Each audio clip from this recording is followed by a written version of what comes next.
I was paid a healthy bounty for Ringo and Curly Bill, and realized there was real money to be made. That's why I went after Henry Plummer.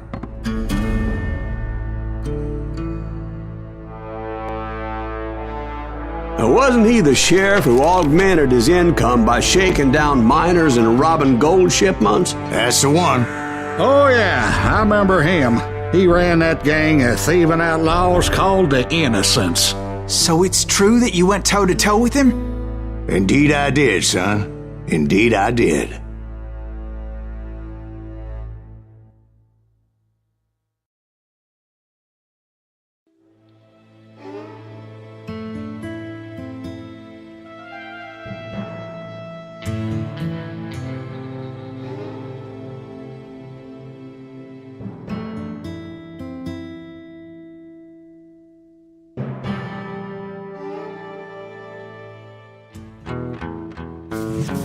I knew I needed resources if I was going to track down Roscoe Bob Bryant, and hunting Plummer looked like a good way to get rich quick. As the local vigilantes exposed him as the leader of the bandits.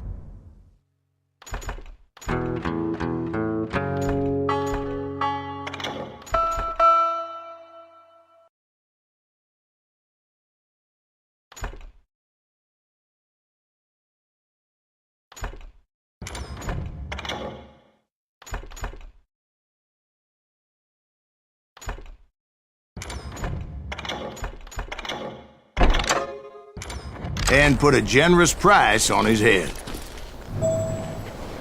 Plummer rallied his gang to plunder one last gold mine before making their escape, and that's where I thought I'd find him.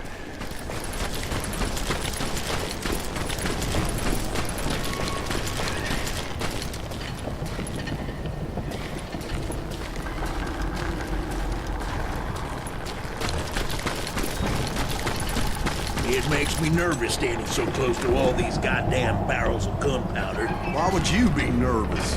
No one has the cojones to come after us. As long as you don't light up a cigar, we're fine. Besides, George is up there on the rocks with that rifle of his. Nothing gets past him.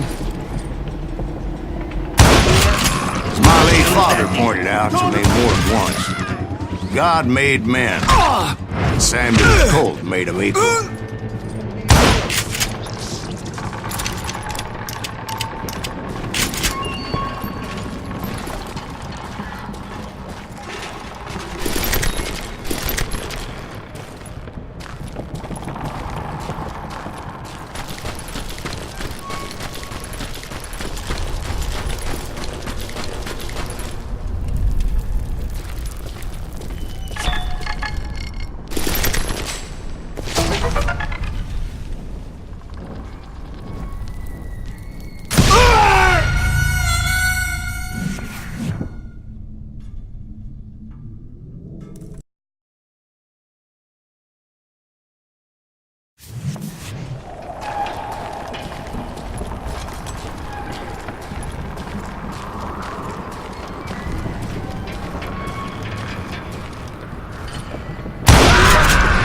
Hell is that then? Don't let him get a shot off!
knew that dynamite wasn't mine, so I decided the polite thing would be to return it.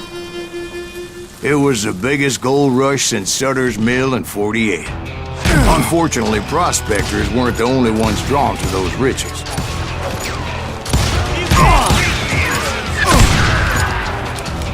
There were thieves and killers, robbing travelers and hijacking gold shipments. Like those that ran with Plummer. Some were just regular folks I knew from town, drawn by greed and easy pickings. Charlie Crow, the blacksmith. James, who worked in the stable. Sam and Jeremiah Barber, the butcher's son. Ordinary citizens who lived a double life. Time to die! Stealing and thieving and murdering their neighbors.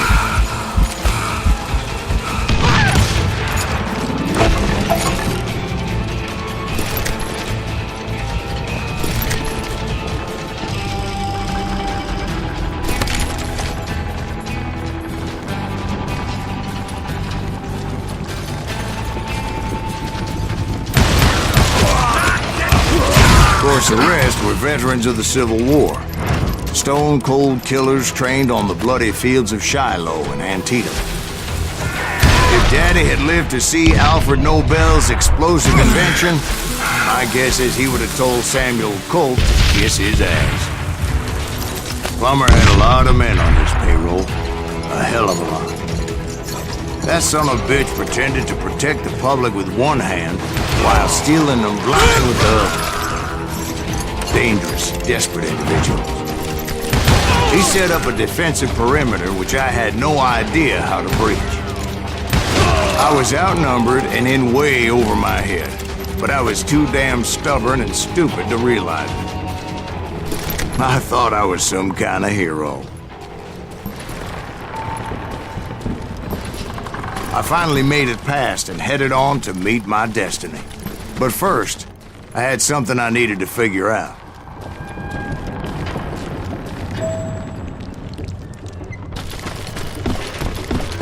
I had a few ideas on how to get into that mine, but once I made my decision, I knew there was no turning back. So my first thought was to enter the nearest mine portal. I saw an entrance. Made sense. It was the quickest way in, but that also made it more dangerous, as there would undoubtedly be enemy pickets posted along the way.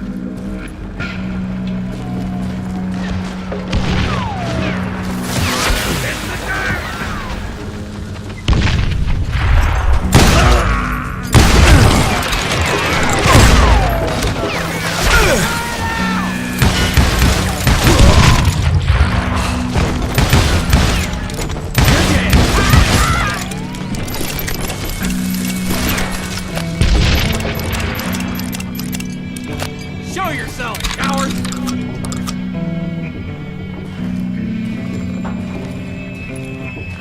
You're done.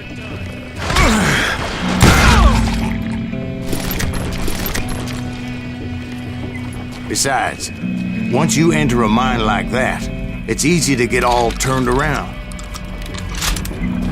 And that confusing maze of corridors wouldn't even be the worst of it.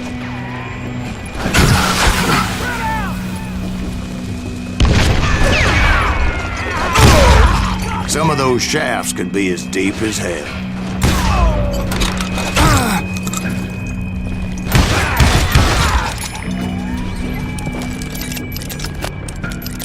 Come out from behind there!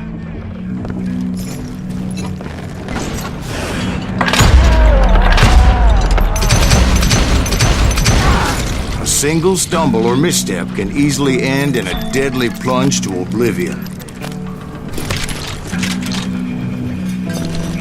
I will drop you down a mine shaft!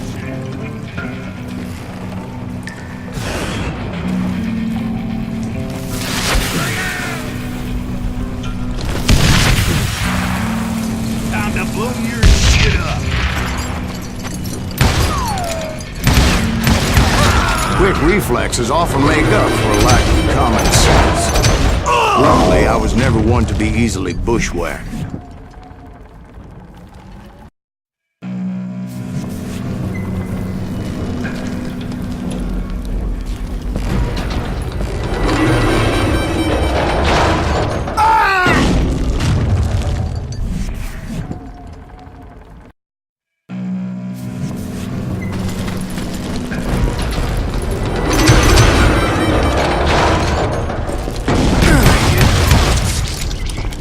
I would just need to be careful not to blow myself to kingdom come. With all that gunpowder and dynamite everywhere, a body has to know what he's shooting at. All it takes is one tiny spark, and boom. Take that asshole out! Oh, now that was just too damn close. You ain't... As a boy, I always loved the 4th of July. Surprise!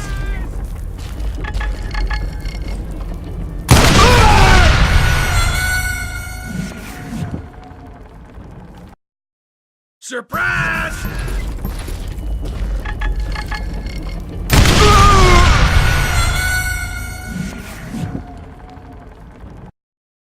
Get him!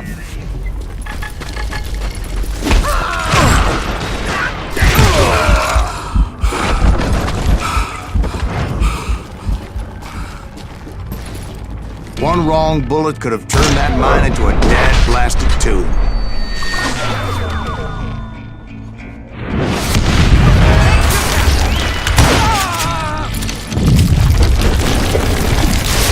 I freely admit that my plan of attack was not just honest, but clearly incisive.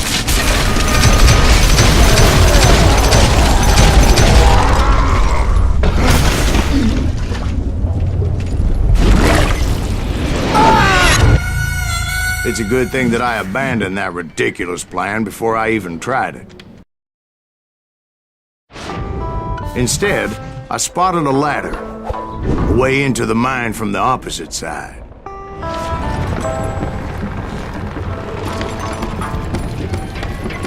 It was a long way around, but that approach seemed more sensible at the time. Of course, being I had a problem with heights, that scaffolding scared the bejesus out of me. Climbing down that ladder required some caution, because even though I had a younger man's reflexes, no man can dodge a damn bullet while climbing down a rickety ladder. I was determined not to give up, however. That Sheriff Plummer seemed quite the despicable character. When the vigilantes discovered what the sheriff was up to, people were outraged. That 10,000 they put on his head would go a long way to helping me find old Bob. And I had made it my mission to settle that score come hell or high water. Shit up!